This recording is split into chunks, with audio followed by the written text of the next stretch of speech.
मुंबई तकमध्ये आपल्या सर्वांचं स्वागत आहे।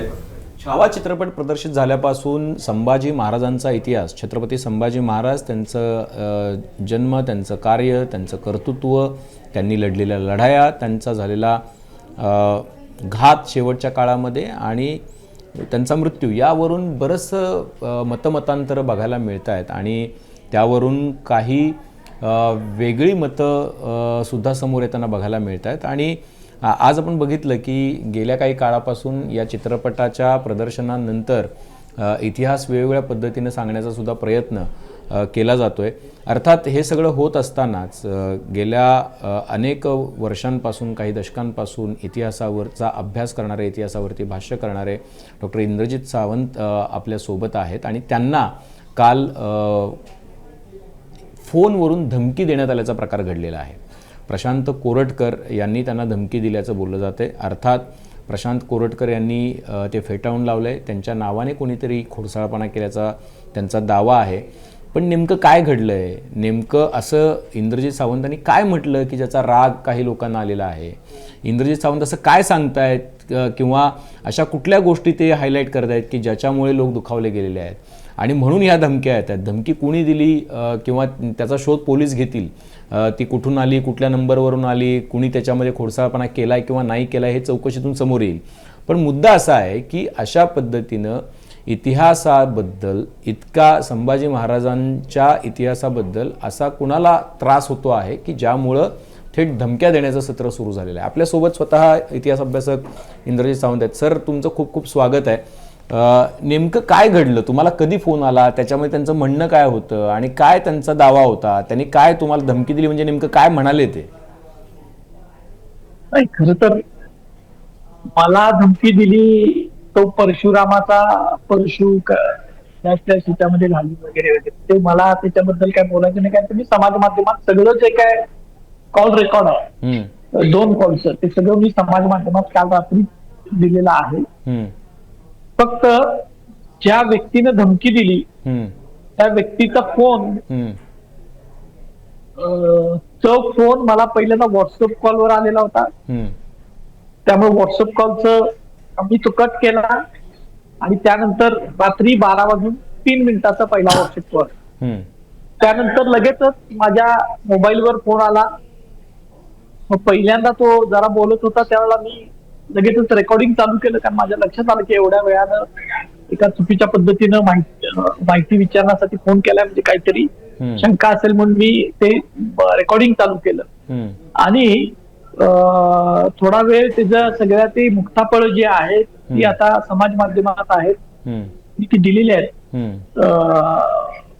महाराष्ट्रामध्ये आता ब्राह्मणांचं शासन आहे, मुख्यमंत्री ब्राह्मण आहेत आणि असं असल्यामुळे तुम्ही ब्राह्मणांच्या विरुद्ध बोलू नका, असा गर्भित इशारा, धमकी त्या सगळ्या ह्याच्यामध्ये होती।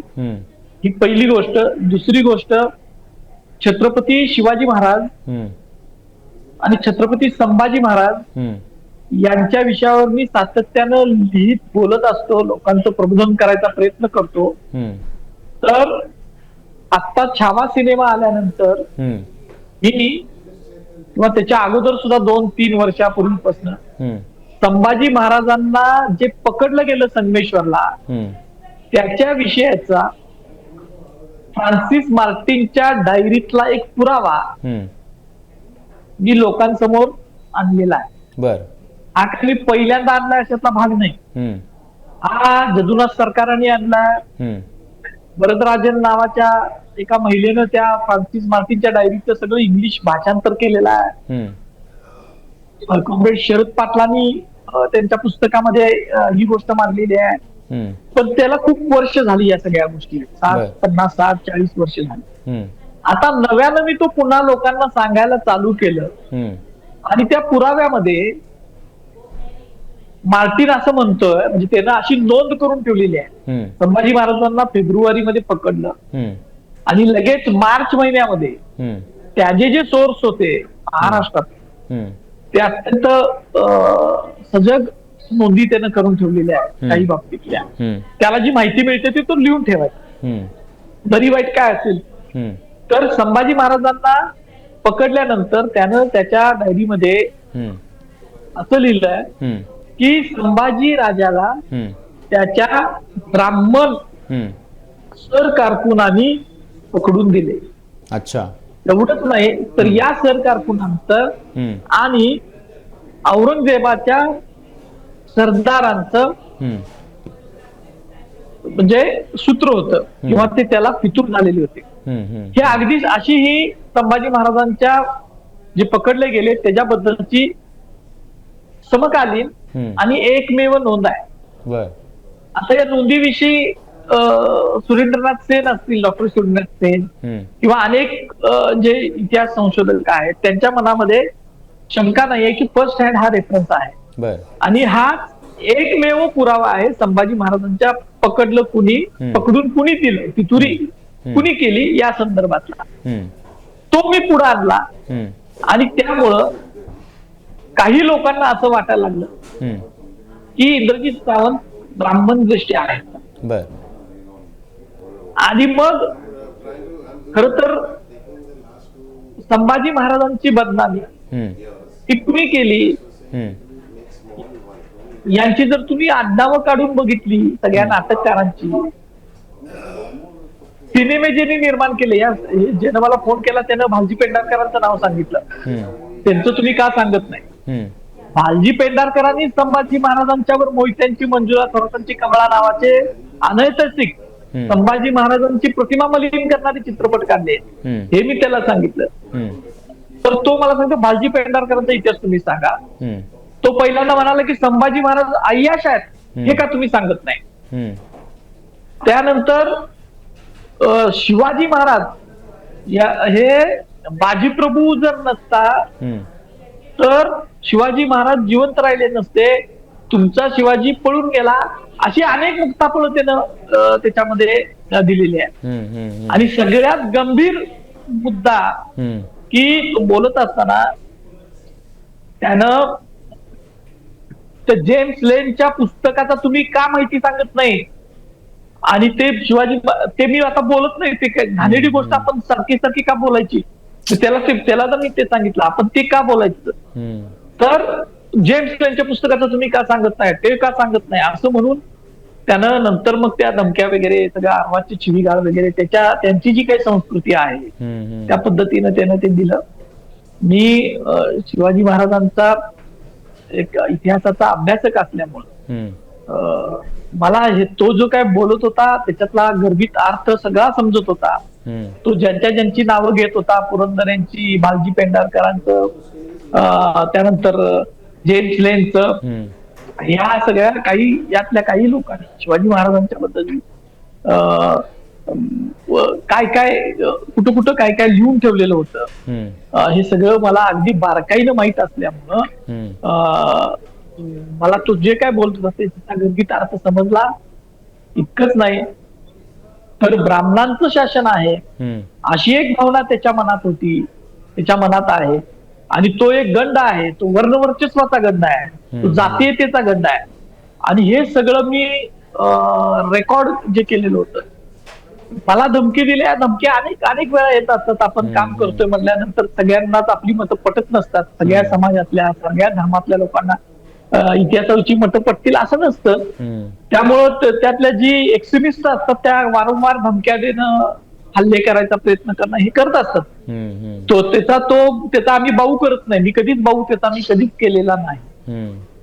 फक्त त्यानं जे शिवाजी महाराजांच्या विषयी बोललं आणि जे जातीय गंडातून तो बोलला, ती जी मानसिकता आहे ती मानसिकता लोकांच्या लक्षात आली पाहिजे.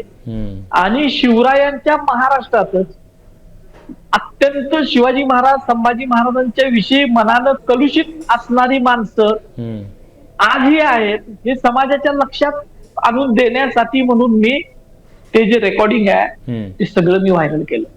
मला सावंत सर तुम्हाला एकच गोष्ट विचारायची आहे की तुम्ही हे रेकॉर्डिंग व्हायरल केल्यानंतर तुमची कंप्लेंट घेण्यासाठी पोलीस व्हॉलेंटरीली आलेले होते का तुम्ही स्वतः पोलिसांना अप्रोच केलं?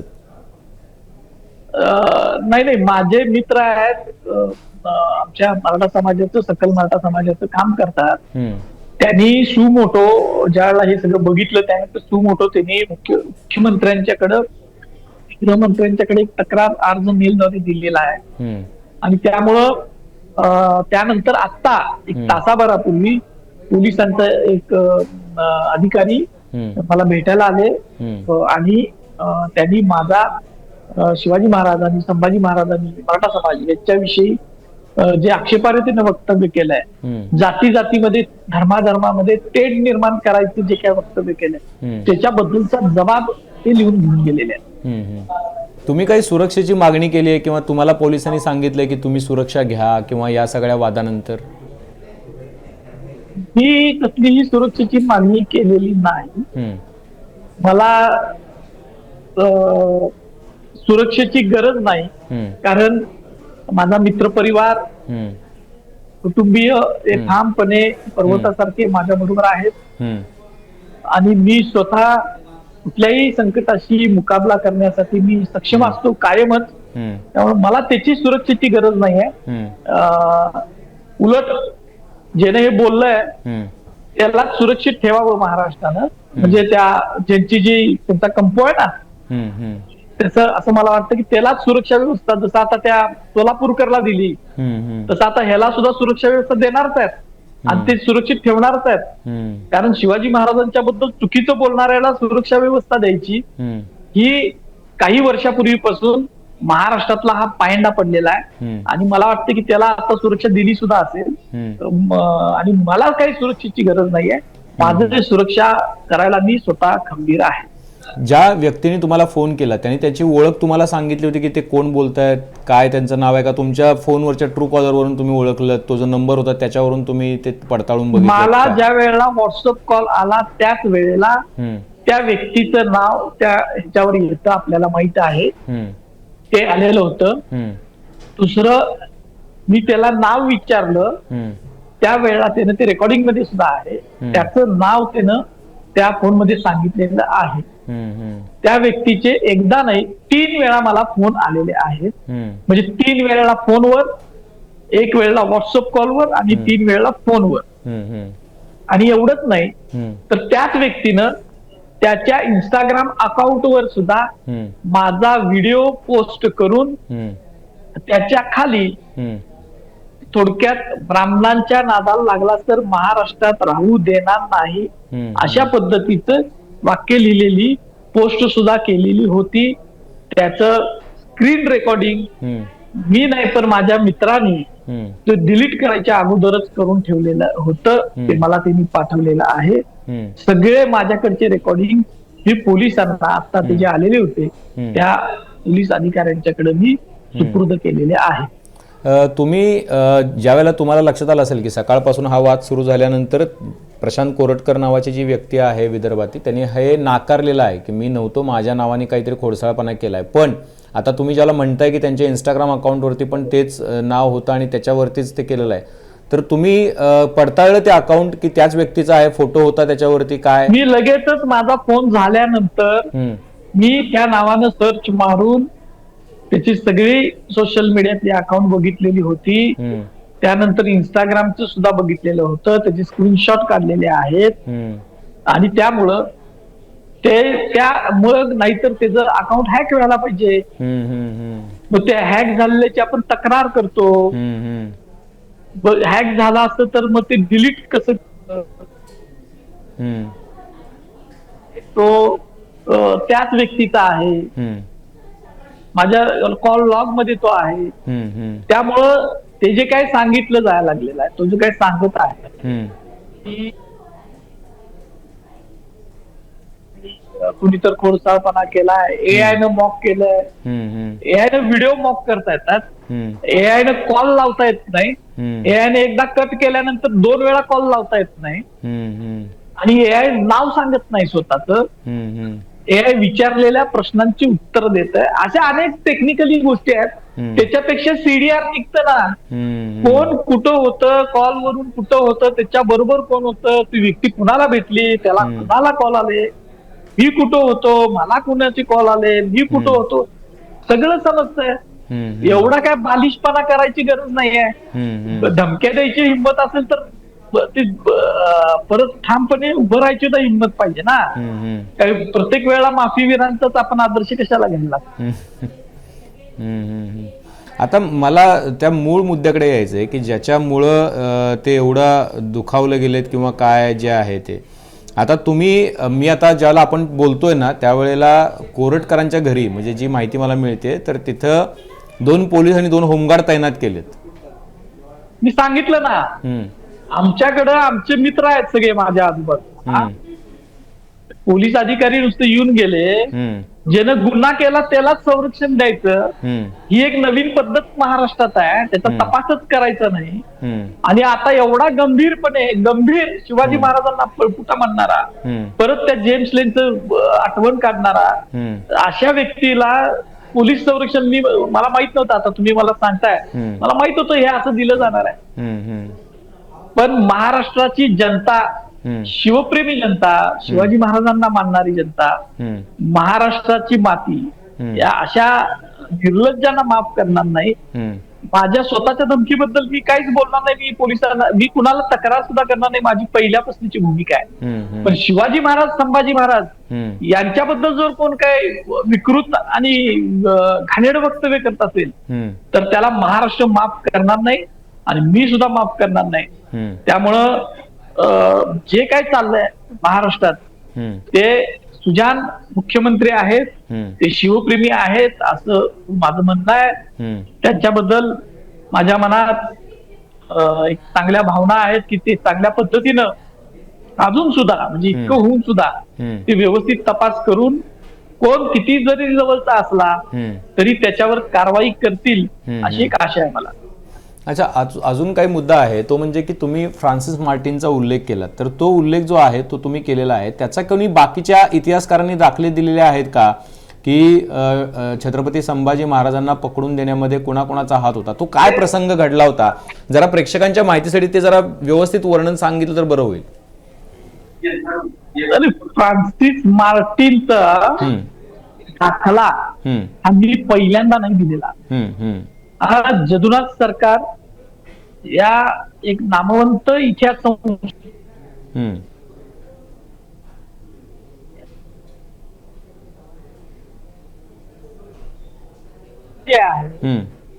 ते सुरेंद्रनाथ सेन हे महाराष्ट्राचे बंगालचे आहेत, पण त्यांनी फॉरेन बायोग्राफीज ऑफ शिवाजी नावाचा एक ग्रंथ खूप वर्षापूर्वी लिहिला. Military system of Maratha, administrative system of Maratha, असे अनेक ग्रंथ त्यांनी आहेत. इतिहास संशोधकांमध्ये त्यांचं नाव आहे. साधन चिकित्सा करण्याच्या त्यांच्या पद्धती होत्या त्यांनी दिलेला आहे. कॉम्रेड शरद पाटलांनी सुद्धा त्यांच्या शिवाजी महाराजांचे शत्रू मोहम्मदी की ब्राह्मणी या ग्रंथामध्ये सुद्धा मार्टिनचा उल्लेख दिलेला आहे. मी पहिल्यांदा दिलाय अशातला भाग नाही, पण मी कॉम्रेड शरद पाटलांच्या नंतर पहिल्यांदाच या व्यापक पद्धतीनं आता हा छावा विषय आल्यानंतर तो आला. पण त्याच्या अगोदर मी 2 वर्षापूर्वी राजू पळेकर सरांना मुलाखत दिली, त्याच्यात सुद्धा हा विषय मी मांडलेला होता. त्यामुळे तो काय मी नवीन मांडतोय असं नाही. आणि शंभूराजांना संगमेश्वरला पितुरीमुळेच ते पकडले गेले हे मार्टिन सांगतोय आणि तो अस्सल समकालीन पुरावा आहे. संभाजी महाराज पकडले गेल्याच्या अनेक गोष्टी म्हणजे अनेक पुरावे आहेत. साकी मुस्तेद खान पासून, खापी खान पासून, भीमसेन सक्सेना या सगळ्यांचे आहेत. पण सगळ्यात जवळचा पुरावा हा मार्टिनचा आहे. आणि ते फितुरीबद्दल कोण सांगत नाही, मार्टिनच कोणी फितुरी केलं हे सांगतात. बाकीचे कसं पकडलं गेले शंभूराजे हे सांगतात आणि पुढच्या सगळ्या गोष्टी सांगतात. मला प्रसंग हा पूर्ण ऐकायचा आहे म्हणजे प्रेक्षकांसाठी की कसे पकडले गेले महाराज आणि नेमकं त्याच्यामध्ये फ्रान्सिस मार्टिननी काय सांगितलंय की काय काय झालं, कोणाकोणाचा हात होता, कोण कोण होतं त्यावेळेला की ज्यांनी फितुरी केली, ज्यांच्यामुळे छत्रपती संभाजी महाराजांना इतक्या वेदना सहन कराव्या लागल्या.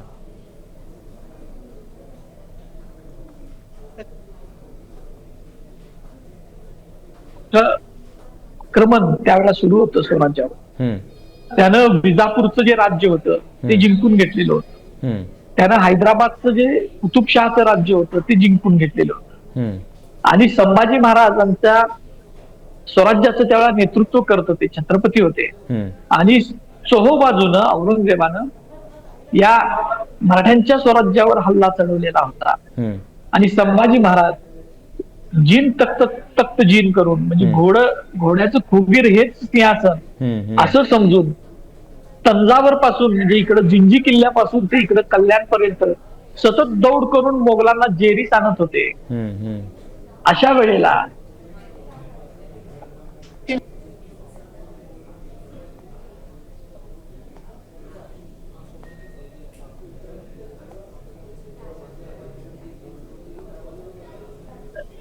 सोळाशे 88 मध्ये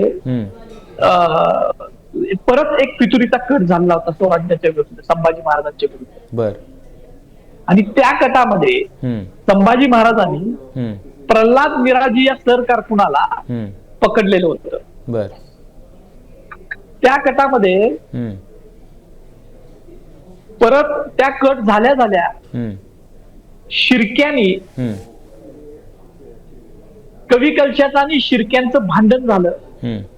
जयदेशकालीतली नोंद आहे. आणि शिर्क्यांनी कवी कलशाचा पराभव केला म्हणून संभाजीराजे रायगडावरून विशाळगडावर आले, पन्हाळा विशाळगड भागात. त्यांनी शिर्क्यांचा पराभव केला आणि त्यांना पळवून लावलं. आणि त्यानंतर संभाजी महाराज हे संगमेश्वर मुक्कामी होते. संगमेश्वर हे शृंगारपूर, म्हणजे जी त्यांची सासरवाडी होती संभाजीराजांची, शृंगारपूर शिर्क्यांचं ते गाव त्याच्या जवळ आहे. आणि ते संगमेश्वर हे ज्या ठिकाणी संभाजी महाराज राहिलेले होते ते ठिकाण हे स्वराज्यातला जो मार्ग होता रायगडावरून राजधानीकडून पन्हाळ्यावर यायचा किंवा राजधानीकडून गोव्याकडे जाण्याचा, त्या मार्गावरचं एक प्रमुख ठिकाण होतं. आणि म्हणून छत्रपतींनी त्या ठिकाणी राजवाडा बांधलेला होता. अच्छा. आणि त्या ठिकाणी काही दिवस राहून संभाजी महाराज रयतेची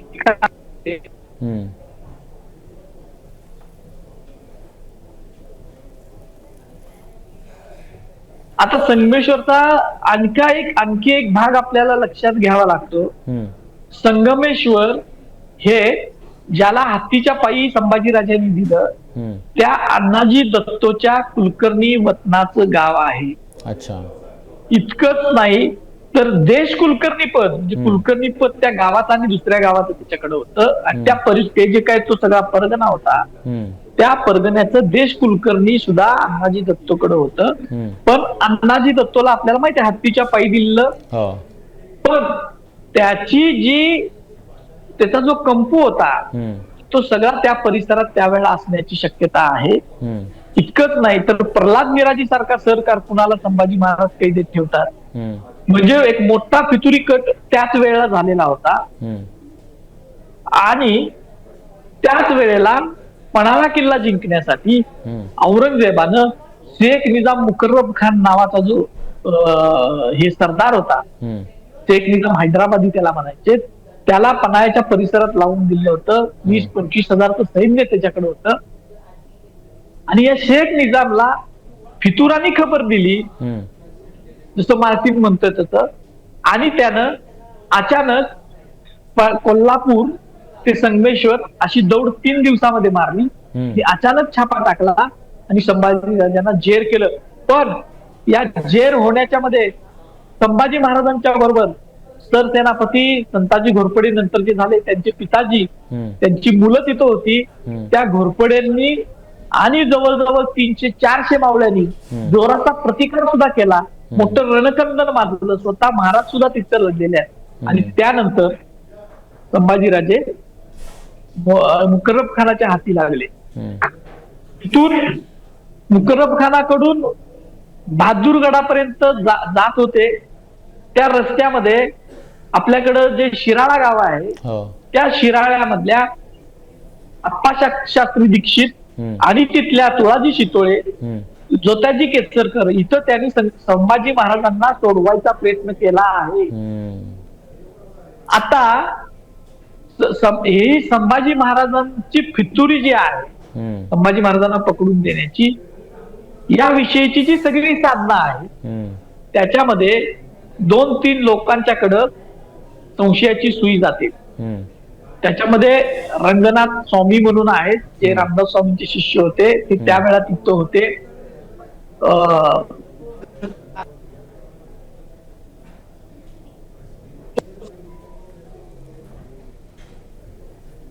समर्थ गेल्यानंतर ती जी काही शिष्यांची दोन्ही भांडणं लागली, त्याला दिवाकर गोसावींच्या बाजूनं संभाजी महाराजांनी निकाल दिला होता आणि उद्धव गोसावीच्या बाजूचे असणारे रंगनाथ स्वामी आणि उद्धव गोसावी हे थोडेसे नाराज होते. ही मंडळी तिथं होती. इतकंच काय तर संभाजी महाराजांचं जे सगळं सैन्य होतं ते सुद्धा त्यांच्या बरोबर होतं, पण त्यांना काही दिवस मुक्काम करत असल्यामुळे त्यांनी ते पुढे पाठवलेलं होतं.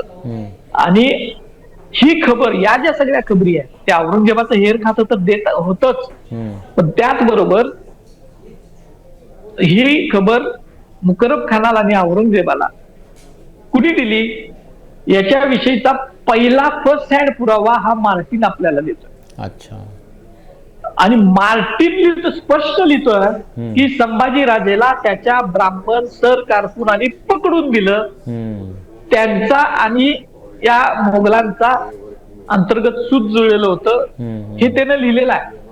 आता मार्टिन कोण आहे तर तो पॉंडिचेरीचा फ्रेंच ईस्ट इंडिया कंपनीचा तो गव्हर्नर आहे. त्याचं आणि शिवाजी महाराजांचे म्हणजे त्याचे आणि अण्णाजी दत्तचे कम्युनिकेशन एकेकाळी झालेले होते शिवाजी महाराजांच्या काळात. त्याचे आणि आपल्या जो सुभेदार होता आपला जिंजीचा, त्याचे कम्युनिकेशन आहे. त्याचं एक काउंटर राजापूरला आहे. संगमेश्वर आणि राजापूर किती जवळ आहे आपल्याला माहित आहे. त्या काउंटरवरनं त्याला खबर गेलेली आहे आणि त्याला बाकीच्या त्याच्या सूत्रांनी खबर दिली आणि त्यानं ती नोंद करून ठेवली स्वतःच्या डायरीत. आता ही नोंद मी नाही सांगितली मार्टिनला करायला की असं असं ही इतिहासाची नोंद आहे. ती नोंद मी ज्या वेळा समोर आणली सगळ्या या संशोधकांचा आधार घेऊन, त्यानंतर मी ब्राह्मण द्वेष्टा आहे अशी भावना जर ब्राह्मण समाजातल्या काही लोकांच्या मध्ये निर्माण होत असेल आणि ते मला ट्रोल करायचा पहिल्यांदा प्रयत्न केला, खूप शिव्या द्यायचा सोशल मीडियातनं प्रयत्न केला आणि शेवटी काल रात्री या महाप्रतापी माणसानी फोन करून मला शिव्या दिल्या असत्या तर तो भाग वेगळा होता, पण शिवाजी महाराज आणि संभाजी महाराजांच्या बद्दल जी वक्तव्य केली, मराठा समाजाबद्दल जी वक्तव्य केली, ही अत्यंत म्हणजे ती क्लेशदायक आहेत माझ्यासाठी. आणि त्यामुळे हा इतिहास बघा, इतिहास असतो. त्याच्यामध्ये परत हरजीराजे माडकांनी जिंजी किल्ल्यावर केसुत्रिमलला सुद्धा अटक केलंय संभाजीराजेंना पकडल्यानंतर. म्हणजे ते का केलं, असे अनेक प्रश्न आहेत ना. रायगडावर राजाराम महाराजांना गादीवर बसवल्यानंतर येसाजी आणि सोमाजी फर्जंदांना कडेलट करून हे केली, शिक्षा दिली राजाराम महाराजांनी. हे प्रश्न आहेत. या अनेक असे प्रश्न इतिहासाच्या ह्याच्यामध्ये असतात जे अजून पुराव्याच्या अभावी सुटलेले नाहीये. आता मार्टिनचा पुरावा मी महत्वाचा का मानतो तर जसा मार्टिन त्या वेळेला होता आपल्याकडं हे परकीय लिहिणारा, तसा इंग्रज सुद्धा होते. इंग्रजांनी सुद्धा एका ह्याच्यामध्ये अशाच पद्धतीची नोंद करून ठेवलेली आहे. दुसरं, पण त्याच्याविषयीची जी त्या 1689 ची त्या घटने संदर्भातली अजून साधनं जी सापडायला पाहिजेत परकीय लोकांच्या मध्ये, ती सापडलेली नाहीत किंवा उजेडात आलेली नाहीत. माझ्या अभ्यासानुसार इंग्रजीची साधनं फॅक्टरी रेकॉर्ड्स आहेत त्यावेळेची संभाजी महाराजांच्या काळातले त्या घटनेबद्दलचे, ते जाळले गेलेले आहेत 1880च्या दशकामध्ये. त्याच्याविषयी कमिशन सुद्धा बसवलेलं होतं इंग्रजांनी, कुणी जाळले काय झाले मुंबईमध्ये. अखबारात जे आहेत मुघल दरबाराचे, त्याच्यामधले ते नेमके त्याच वेळेचे मिळत नाहीत. पोर्तुगीजांची जी संदर्भ साधनं आहे जी मराठ्यांच्या इतिहास, जरी ती परकीय असेल तरी मराठ्यांच्या इतिहासासाठी महत्वाची आहेत, ती बाकीच्या ह्याची मिळतात. ती संदर्भ साधनं अजून उजेडात आलेली नाही किंवा ती मिळत नाहीत. आम्ही शोध घ्यायचा प्रयत्न केला, ती मिळत नाहीत. पिस्तूरलेकरांनी सुद्धा मांडलेली नाही आणि ती कुठं आर्काइव्हमध्ये सापडत नाहीत. त्यावेळीचीच नेमकी. दुसरं, डसांची साधनं त्यावेळीची नेमकी मिळत नाहीत, ते वेंगुर्ल्याला होते. अशी एकाच घटनेबद्दलची वेगवेगळ्या आर्काइव्ह मध्ये किंवा ती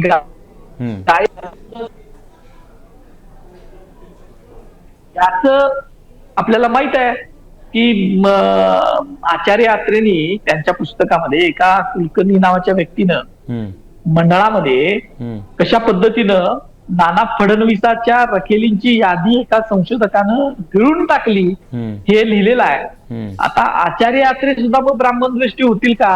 हम्म, हम्म, हा इतिहासाचा अभ्यासाचा एक भाग आहे. आणि त्यामुळं ज्या पद्धतीनं मी इतिहासाचा अभ्यास करतो आणि इतिहास समोर आणतो हम्म, ते कदाचित काही लोकांना आवडत नाही. सगळेच ब्राह्मण समाजातील लोक तसं नाहीत. मला आज सुद्धा खूप जणांचे मेसेज आलेले आहेत. हम्म, पण काही जी सनातनी वृत्तीची लोक आहेत, जी वर्णवर्चस्ववादी वृत्तीची लोक आहेत, या आता जे फोन आलेला तशा त्या व्यक्तीसारखी हम्म, तशी लोक ही अजूनही प्राचीन काळातून मध्ययुगातून बाहेर निघालेली नाहीत. हम्म, त्यांना अजूनही आपणच सर्वश्रेष्ठ आहोत, इतिहासाचा अभ्यास आपणच करावा किंवा आपल्याच समाजातल्या लोकांनी मांडलेला इतिहास हा सगळ्या समाजाने स्वीकारावा, अशी एक त्यांची धारणा आहे. ती धारणा माझ्या मनाला पटत नाही. आणि लोकशाहीमध्ये बाबासाहेब आंबेडकरांनी लिहिलेल्या घटनेनुसार आपण स्वतंत्र नागरिक आहोत. हम्म, त्याच्यामध्ये अभिव्यक्ती स्वातंत्र्याचा विचार करायचा अधिकार दिलेला आहे, मांडणीचा अधिकार दिलेला आहे. हम्म, त्यामुळे हे जे काय ह्यांचं वर्णवर्चस्ववादी इतिहास मांडणी आहे ती मला मान्य नाही. आणि म्हणून जे पुरावे सांगतील, उद्या जर मार्टिननं तिथं ब्राह्मणांच्या ऐवजी मराठा शब्द टाकला असता हम्म, तर तोही मी सांगितला असता, हम्म, कारण तसं लपून ठेवायचा संबंध नव्हता. हम्म, पण म्हणजे आता आम्ही खंडोजी खोपडेला शिवाजी महाराजांनी शिक्षा दिली खंडोजी खोपडेला, तर एक हात एक पाय तोडला, हे लिहितोय, बोलतोय, सांगतोय, हो, रांजाच्या पाटलाचं चौरण केलं हे सांगतोय मी. हो. त्यावेळेला आम्हाला पाटलाला शिक्षा दिली म्हणून कुठल्या मराठ्याच्या मनामध्ये दुःख भावना तयार होत नाही किंवा त्याला काय असं वाटत नाही की हा जातीवादी बोलतोय म्हणून. हम्म, फक्त याच समूहातल्या काही लोकांना असं वाटतंय, ह्याच्या विषयावर आपण आता काही करू शकत नाही. हम्म. पण जो सत्य इतिहास आहे तो आपल्याला मांडावा लागेल. निश्चितपणे मी इतकं दीर्घ यासाठीच विचारलं होतं की लोकांनाही लक्षात आलं पाहिजे. आणि शेवटचा मुद्दा फार महत्त्वाचा आहे. इतिहासामध्ये जर कुठल्या एखाद्या समूहाच्या व्यक्तींनी काही चुकीच्या गोष्टी घटना केल्या असतील तर त्यामुळं अख्खा समूह त्यामुळे तो बदनाम होत नाही किंवा त्याने ती गोष्ट स्वतःच्या समूहाला चिटकवून घेणं ते सुद्धा खूप वाईट आहे. छत्रपती शिवाजी महाराज असतील, छत्रपती संभाजी महाराज असतील, या दोन्ही युगपुरुषांच्या सोबत सर्व जाती धर्मातील लोक लढलेली आहेत. आणि तसंच काही जाती धर्माच्या लोकांनी त्यांना विरोधसुद्धा केलेला आहे. आणि या दोन्हीही वस्तुस्थिती आहेत. त्यामुळे इतिहासाकडे साक्षेपानं बघितलं पाहिजे, थोडंसं रॅशनली बघितलं पाहिजे. आणि अशा पद्धतीनं इतिहासाच्या आपल्याला हवा तसा इतिहास सांगत नाही म्हणून कुणाच्या तरी जीवाची धमकी देणं किंवा त्याच्याबद्दल अनुद्गार काढणं हे अत्यंत चुकीचं आहे.